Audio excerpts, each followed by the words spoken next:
Sendiri metodenya erat sama seperti apa sih, dan mungkin ketiga kan ini cara ketiga sesar, mungkin ada perbedaannya nggak sih? Tadi kan ini anak perempuan, itu perbedaannya apa sih? Iya, jadi memang untuk yang ketiga ini itu berbeda dari sesar sebelumnya. Kalau yang Rendra dan Malik saat itu memang masih menggunakan sesar yang konvensional. Kalau untuk yang Aulia sekarang itu dengan SCRX, makanya alhamdulillah pemulihannya pun juga bisa lebih cepat. Terus untuk perbedaannya sendiri mungkin lebih di berat badan anaknya ya. Iya. Kalau prosesnya kayaknya semuanya hampir sama, tapi memang dari awal kita periksa Lia ini secara berat badan itu lebih besar daripada abang-abangnya gitu. Jadi memang begitu lahir pun kita agak kaget juga, tapi alhamdulillah bersyukur karena sehat semuanya. Jadi Lia lahir dengan berat 3,67 gitu. Jadi itu sih yang lebih beda. Tapi kayak ini kayak cewek kamu mungkin waktu ngambil sendiri lebih suka dandan nggak sih dari kita? Kalau dandan sih enggak ya, tapi lebih apa ya? Ya itu lebih banyak ceritanya. Jadi kayak misalkan dari trimester awal waktu hamil Rendra sama Malik itu tuh nggak terlalu merasa mual. Tapi kalau yang sekarang ini mualnya tuh lebih sangat signifikan. Terus di kehamilan di trimester akhir pun rasain lagi mualnya. Terus rasa-rasa kontraksi ini juga lebih cepat gitu. Jadi memang ya setiap kehamilan kan punya cerita ya, dan ya inilah cerita kehamilannya yang ketiga gitu. Karena pertama ada yang lebih seneng nggak sih di antara kalian nih, anak perempuan pertama ya, dan ada yang lebih seneng nggak sih di antara kalian? Sama ya. Kita dari tahu Ica hamil, walaupun belum tahu jenis kelaminnya, kita udah sangat bersyukur sekali ya, karena memang saya sama Ica dari awal nikah tuh memang pengennya anak lebih dari 2 gitu pengennya. Nah jadi waktu tahu Ica hamil, wah kita bahagia sekali. Ditambah begitu tahu 99% kata dokter adalah perempuan. Wah masya Allah nih, jadi lengkap gitu ya. Jadi insya Allah secantik ibunya, ya.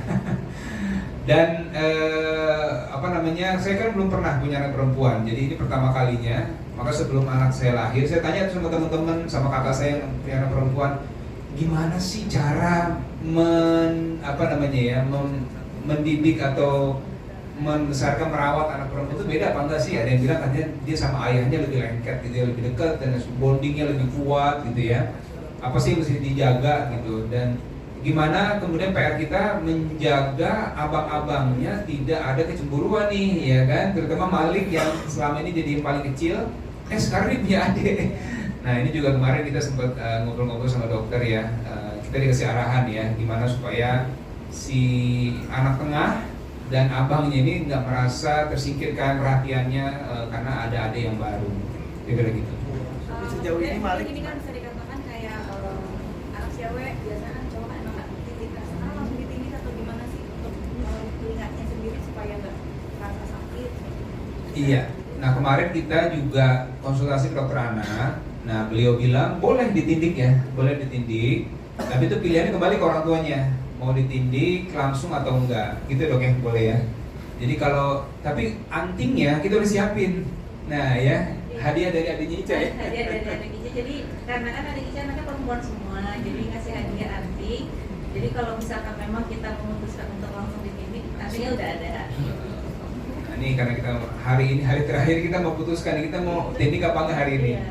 Nanti kita lihat ya. Madu deh. maksudnya ada udah tiga kali, maksudnya 3 kali sesar dan anak perempuan udah diurusnya kan nanti udah nggak mau punya momongan lagi, masa udah terakhir steril ya. Kalau udah 3 kali sesar. Itu nanti kita bahas berdua ya, bagaimana. Karena kan yang hamil Ica ya. Kalau saya kan bagaimana persetujuan Ica ya. Kalau Icanya siap ya monggo bismillah ya. Kalau saya sih 6, 7 3 ini buat kami berdua sudah alhamdulillah ya. Kita akan besarkan dengan sebaik mungkin. Tapi kalau nanti misalnya Ica bilang, yuk kita tambah lagi misalnya gitu kan, wah saya sih siap insyaallah ya. Dan ada Prof Hamid juga di sini kan. Jadi insyaallah kita bisa konsultasi juga dengan yang ahlinya lah gitu, yang expert gitu. Insya Allah. Maksudnya mungkin ada perasaan haru nggak sih saat mengajari anak perempuan? Nah, itu ya. Jadi waktu kan saya ikut ke ruang operasi. Jadi sama Prof saya dikasih izin ya Prof, saya masuk ke ruang operasi, melihat semua prosesnya. Begitu tangisan pertama itulah yang bukan mengajankan, justru yang saya mengharukan pada saat dia nangis pertama kali diangkat sama Prof Hamim. Ica langsung nangis gitu ya. Terus saya masih kebayang itu masih Rendra Malik waktu lahiran. Dan harunya di situ sih saya. Terus melihat pertama kali dokter anak membersihkan, kemudian saya lihat wajahnya. Pertama yang ada di kepala saya ini Rendra banget waktu pertama kali lahir, ya. Mukanya Rendra banget, tapi juga mirip saya masih kecil gitu. Jadi perpaduan itulah, itu satu keajaiban. Jadi Allah berikan sesuatu yang luar biasa lah. Tapi kalau buat saya mengharukan saat pertama kali dengar tangisan dia. Kemudian waktu diangkat, Prof yang angkat gitu ya, saya lihat Pak, ini anaknya udah lahir, wah itu udah nggak bisa nahan air mata. Saya lihat Ica juga udah nangis duluan ya. Jadi boleh saya gimana? Iya, jadi terharunya sama ya kalau pas lagi lahiran itu kan, karena kan kalau misalnya sesar itu ibunya kan nggak bisa melihat pas diangkat, jadi yang bisa melihat diangkat itu kan memang dokter dan juga pendampingnya gitu. Jadi pas dengar tangisan, karena itu yang bisa menandakan bahwa bayinya sehat atau enggak gitu kan. Jadi begitu kita dengar tangisan pertama itu langsung bersyukur banget, langsung alhamdulillah. Dan begitu dikonfirmasi bahwa perempuan ya Bu bayinya gitu ya, itu kita kayak wah ternyata bener gitu, 99% dan akhirnya menjadi 100. Bisa dikatakan sekarang itu udah ada tempat ceweknya nih gitu kan, boneka cewek yang dengan boneka itu seperti apa?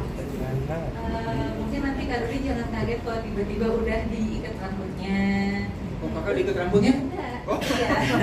Terus tiba-tiba bajunya kembar gitu kan. Karena kan biasanya kalau perempuan tuh lebih gemes ya sama sesuatu yang couple gitu kan. Jadi terus nanti kalau misalkan katanya kan anak perempuan itu lengket sama ayahnya. Jadi mungkin ayahnya juga harus siap kalau tiba-tiba harus bisa ngiketin rambut anaknya.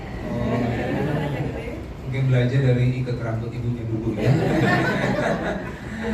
Tapi kalau Ica ini persiapannya sudah beberapa bulan sebelum dia lahiran. Jadi beberapa tiba-tiba paket datang ke rumah, ya. Sekarang apa nih kok baju-baju perempuan, anak-anak kecil ya, baju-baju bayi, perlengkapan kan. Nah, ternyata Ica sudah menyiapkan itu dan memang kalau Ica bilang pernak-perniknya memang lucu-lucu gitu. Nanti saya mau harus belajar juga.